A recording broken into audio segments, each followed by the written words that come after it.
কার কার উইন্টারে leaves ফেটে যায়? Write down in the comment box. Winter আসলে অনেকেরই লিভস ফেটে যায়, দেখা যায় যে আবার অনেকের এত বেশি ফাটে যে ব্লাড পর্যন্ত চলে আসে, তাই না? সো এই লিভস ফাটা, এটার ইংলিশ আসলে কি? যে আমার ঠোঁট ফেটে গেছে বা আমার ঠোঁট ফাটা, এটাকে আমরা ইংলিশে কি বলি?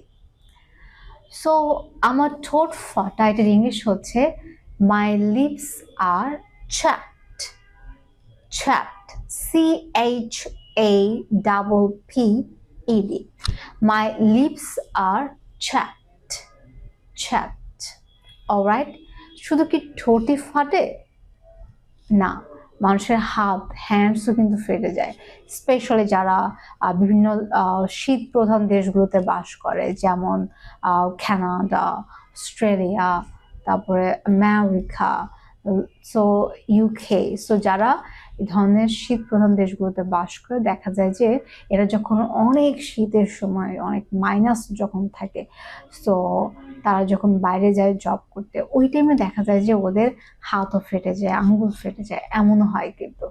সো তাহলে আমরা যদি হাত ফাটে, সেক্ষেত্রে আমরা কি বলতে পারি? We can say my hands are red and chapped, কারণ তখন হাতটা কিন্তু লালও হয়ে যায় অনেক। So my hands are red and chapped. Alright? So লিপসের ক্ষেত্রে আমরা কি বলতে পারি? My lips are chapped. My lips are chapped. কিন্তু আমার কিন্তু লিপস ফাটে না, কারণ আমি অ্যাপ্লাই করি চ্যাপস্টিক। চ্যাপস্টিক, চ্যাপস্টিক হচ্ছে যে লিপ বাম, যেগুলো আমরা ইউজ করি লিপ বাম, ওগুলোকে চ্যাপস্টিক বলে। সো চ্যাপস্টিক যদি আপনি অ্যাপ্লাই করেন, আপনার ঠোঁট আর ফাটবে না। সো আমি কিন্তু সবসময় চ্যাপস্টিক অ্যাপ্লাই করি, একদম সারা বছর, হোল ইয়ার। সো আমি যেগুলো অ্যাপ্লাই বলতে একটু কালার হয়, জন্য লিপস্টিকের মতো মনে হয় আমার।